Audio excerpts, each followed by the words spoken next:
Jangan lupa like, komen, dan subscribe channel YouTube TVRI Bengkulu dan nyalakan lonceng notifikasinya.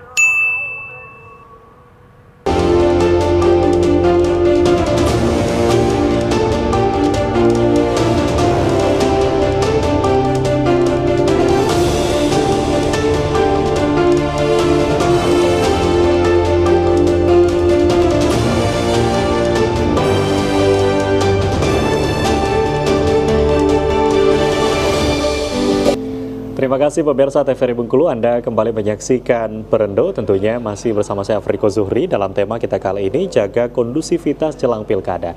Dan tentunya demokrasi atau dewasa dalam berdemokrasi ini juga menjadi tugas kita bersama untuk dapat mewujudkan kondusivitas dalam pilkada di 2024. Nah mungkin berkaitan dengan kondusivitas, mungkin saya ingin meminta tanggapan dari Mas Agus sendiri.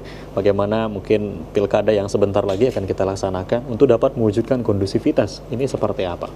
Iya, baik. Saya rasa dari sektor pemerintah kan memang sudah ada yang namanya Satgas Pemilu itu Pak ya, di mana melibatkan berbagai unsur mulai dari penyelenggara pemilu, kemudian juga ada Dinas Kominfo setahu saya untuk mengawasi yang berkaitan dengan distribusi informasi di medsos, lalu kemudian ada Bawaslu dan tentu KPU. Nah, Satgas ini tentu bekerja sama dalam rangka bersama-sama untuk mensukseskan agar pemilu kada 2024 itu tidak terjadi hal-hal yang tidak diinginkan.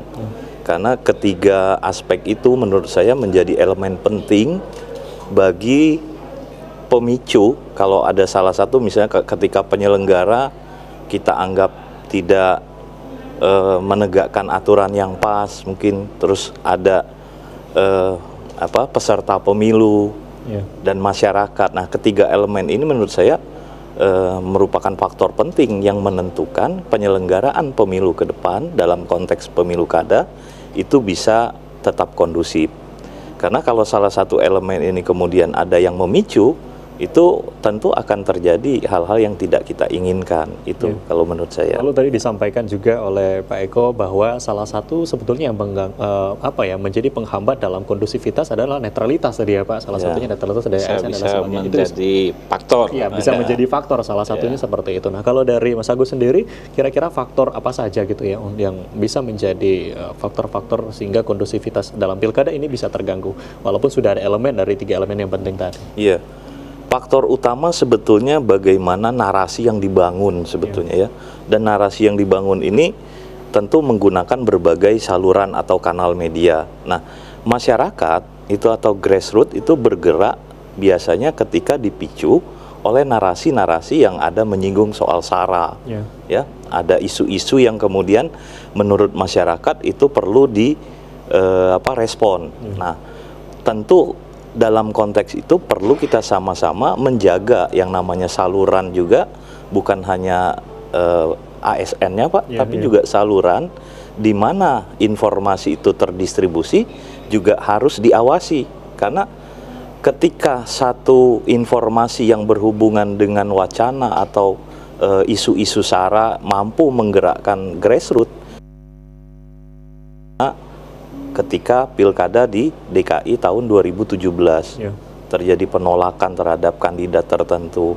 Nah, isu ini terkadang kan memang menjadi mainan yang namanya peserta pemilu, apalagi ketika mendekati masa pendaftaran dan kampanye. Karena kan tujuan mereka tentu ingin terlihat dicitrakan bagus dengan mendegradasi citra dari lawan politiknya. Nah, untuk itulah bagaimana saluran yang namanya media itu perlu juga dilakukan pengawasan. Karena kontrol terhadap media itu menjadi penting karena distribusi informasi kepada masyarakat tentu sangat rentan untuk terekspos oleh hal-hal yang kemudian mereka konsumsi begitu.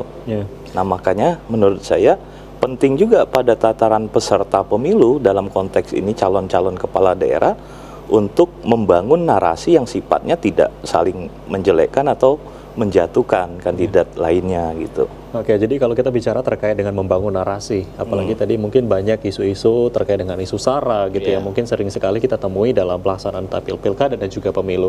Dan kalau kita melihat masyarakat Indonesia juga salah satu pengguna media sosial yang katakanlah memang mayoritas gitu ya, sudah menggunakan media sosial. Ini salah satu wadah yang informasi sangat mudah menyebar gitu ya Pak. Nah mungkin berkaitan yang disampaikan Mas Agus tadi, ini gimana dari pemerintah kota sendiri Pak menyikapi nanti pada saat pilkada ketika mungkin ada isu SARA dan lain sebagainya, isu-isu seperti ini, apakah sudah ada langkah-langkah nanti akan dilakukan gitu? Ya, kita sendiri kan sebetulnya ada dari pemerintah kota ya kan, kita ada media center. Ya. Nah, memang yang jadi persoalan sekarang ya bagaimana kita menyeimbangkan, artinya media-media dari ya ada semacam ada kepercayaan publik. Ya. Terhadap media-media yang harapan kita kan untuk menyeimbangi seperti yang Mas Agus sampaikan tadi dengan begitu maraknya sosial media kan, yang kadang-kadang lepas kontrol dan sebagainya. Nah harapan kita media-media mainstream ini masih menjadi media yang betul-betul dipercaya oleh masyarakat. Nah di sini juga dibutuhkan ya sejauh mana media-media mainstream ini mampu memainkan perannya. Seperti misalnya TVRI, kemudian RRI, nah sehingga informasi-informasi apakah itu sifatnya mengkanter, kemudian pembenaran, sosialisasi, ini betul-betul menjadi satu tingkat kepercayaan dari masyarakat.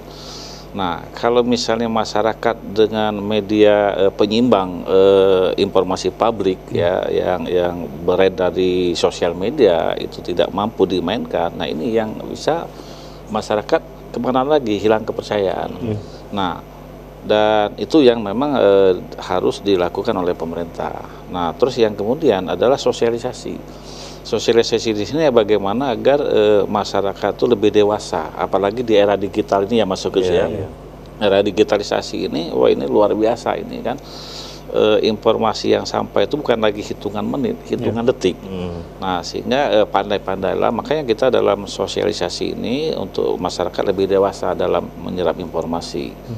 Nah, supaya dia jangan sampai terjebak atau disalahgunakan. Apalagi memang eskalasi ya di menjelang pilkada ini sangat tinggi ya Mas Agus ya. Panas ya itu. Nah, makanya jadi nah ini salah satu contoh ya, artinya TVRI sebagai salah satu ini sudah mulai melakukan peran. Nah, bagaimana untuk agar terciptanya suasana yang kondusif. Nah, sehingga hal ini sampai ke masyarakat. Mungkin ya dari Mas Agus tadi secara tidak langsung ada narasi-narasi yang perlu menjadi pedoman atau pegangan dari masyarakatnya itu kan. Ya benar, karena di era digitalisasi seperti sekarang masyarakat sangat mudah mendapatkan informasi. Ini juga harus diimbangi gitu, informasi-informasi atau narasi yang baik lah. Kita akan break sejenak, nanti kita lanjutkan kembali. Pemirsa TVRI Bengkulu jangan kemana-mana, kami akan kembali usai jeda pariwara berikut ini.